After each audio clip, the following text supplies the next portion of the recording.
السلام علیکم ورحمۃ اللہ وبرکاتہ۔ معزز حاضرین کرام، آج ہم یہاں ایک ادبی شعری نشست کے لیے جمع ہیں۔ جیسا کہ آپ جانتے ہیں سامعین کرام کہ شعر و شعور ایک ہی سوتے سے بنے ہیں۔ در حقیقت وہی شعر ایک اچھا شعر کہلانے کا مستحق ہے جو ہمارے شعور کو بھی بڑھائے اور ہمیں بہتر انسان بننے میں مدد دے۔ اس بنیادی تعریف کی روح سے وہی مجلس ایک اچھی ادبی مجلس کہلا سکتی ہے جو سننے والوں کے علم و دانش کو ترقی دے، انہیں اچھی روش کا نہ صرف پتہ دے بلکہ ان منزلوں تک پہنچنے کے ذرائع بھی بتائے، ان کی دلچسپی کا خیال بھی رکھے لیکن اپنے سامعین کا قدم سیدھا رکھنے کا بھی اہتمام کرے۔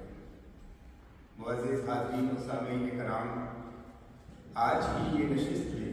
یقیناً بہت ہی دلچسپ اور دل آویز ہے،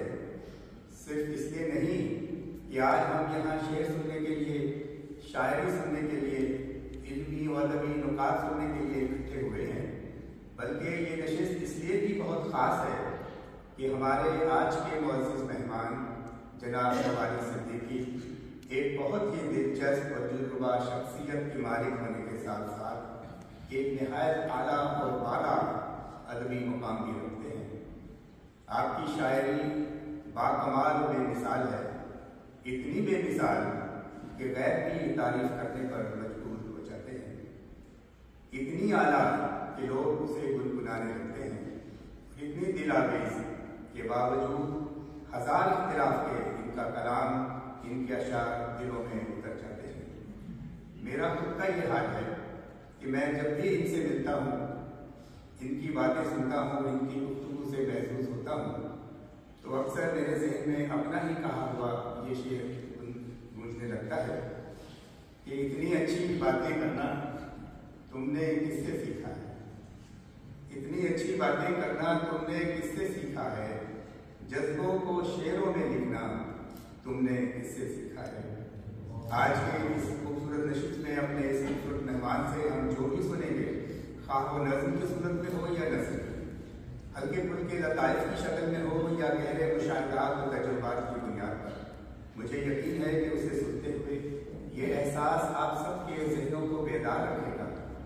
کہ آپ ایک دلچسپ اور دل آویز نشست میں موجود ہیں۔ جامعہ احمدیہ کا یہ پروگرام ہے، اس حوالے سے جامعہ احمدیہ کے طلباء اس مجلس میں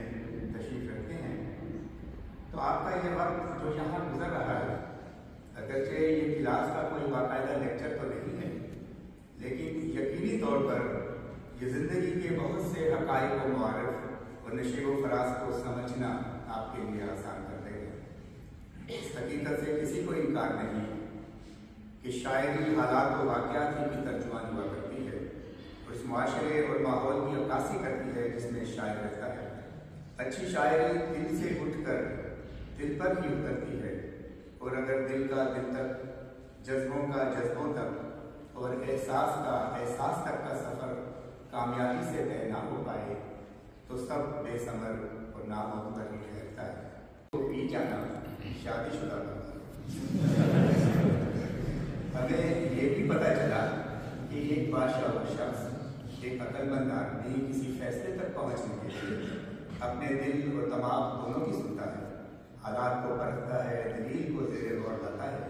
مثبت منفی ہر پہلو سے جائزہ لیتا ہے، لیکن آخر کرتا وہی ہے جو بیوی کرتی ہے۔ میں ایسے کئی ایک مشورہ جات کے لیے ان کا نہایت ممنون ہوں، کم از کم میری زندگی تو ان مسائل کی بدولت کافی آسان ہو۔ سامعین کرام، ہر سخنور کے احساسات و جذبات اور مشاہدات اور تجربات دوسرے سے مختلف ہوتے ہیں۔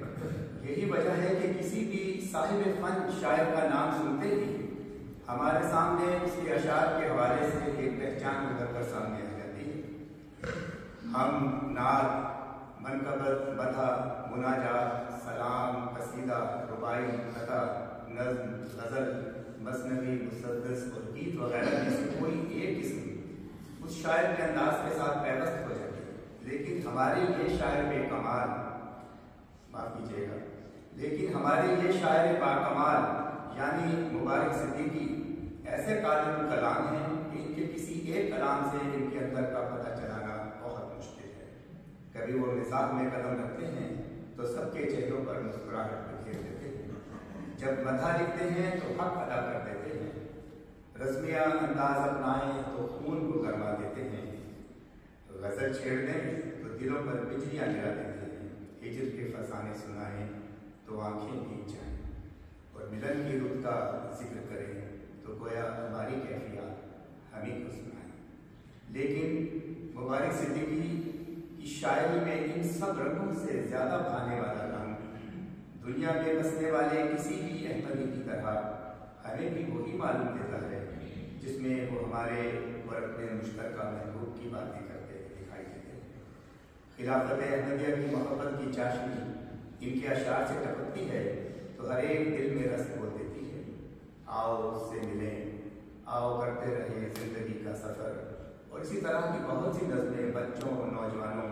اور بزرگوں میں یکساں مقبول ہیں۔ یوں وجہ طور پر مبارک صدیقی کئی زمانے کی شاعر۔ حضرت صلی اللہ علیہ وسلم کا ارشاد گرامی ہے کہ بعض شعر تو حکمت کے خزانے ہوتے ہیں اور بعض بیان جادو کا ساثر اپنے اندر رکھتے ہیں۔ حضرت اقدس مسیح موعود علیہ السلام نے ہمارے شعور کو جو جلا بخشی ہے اور جو نور ہمیں عطا کیا ہے، اس کی بدولت ہر احمدی کے علم و شعور نے بہت ترقی کی ہے۔ وہ خدا کے فضل و کرم سے ایک احمدی شاعر کی ذہنی سطح بھی بہت اونچائی اور بلندی تک جا پہنچی ہے۔ آج ہمارے مضامین زمانے سے بہت آگے جا چکے ہیں، بس آج جو بھی اعلیٰ اور عمدہ کلام ہم سنیں گے تو ہمیں یہ یاد رکھنا ہوگا کہ یہ وہی نور ہے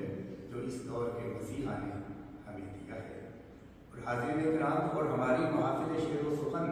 اس اعتبار سے اور بھی زیادہ منفرد حیثیت کی حامل ہوا کرتی ہیں کہ ان میں شاعری کے صرف تکنیکی پہلوؤں کو ہی اجاگر نہیں کیا جاتا، بلکہ وہ جذبات، خیالات اور احساسات بیان کیے جاتے ہیں جو اپنے اندر گہرائی اور وسعت لیے ہوئے ہوتے ہیں۔ ہمارے شعراء اور ہمارے مشاعرے رواجی مشاعروں، واہ واہ کی صداؤں اور الفاظ کی بازیگری سے بلند، ممتاز اور مختلف ہوا کرتے ہیں، جہاں صرف ردیف و قافیہ ہی کا دھیان نہیں رکھا جاتا بلکہ دل کی کیفیات بیان کی جاتی ہیں، جہاں صرف بحر و اوزان کا ہی جان کی عادت ہے، صاحب ذوق ہیں اور بخوبی جانتے ہیں کہ شعر و شعور ایک ہی بنیادی مادے سے بنے ہیں۔ اس لحاظ سے آج کی یہ مجلس محض شعر کی مجلس ہی نہیں ہے بلکہ شعر کے ساتھ ساتھ شعور کی مجلس بھی ہے، اور امید ہے کہ اس مجلس سے گزرتے ہوئے ہم اپنے شعور کی پرواز کو بلند ہوتا ہوا محسوس کریں گے۔ لیجیے سبھی خاموش ہیں اور منتظر بہار کے ہیں، اور بہار کا سا رنگ اور انداز لیے یہاں تشریف فرما ہیں شعری مجموعہ جات روشنی کا سفر اور خواب سراب کے خالق شاعر اور مسلم ٹیلی ویژن احمدیہ کے معروف پروگرام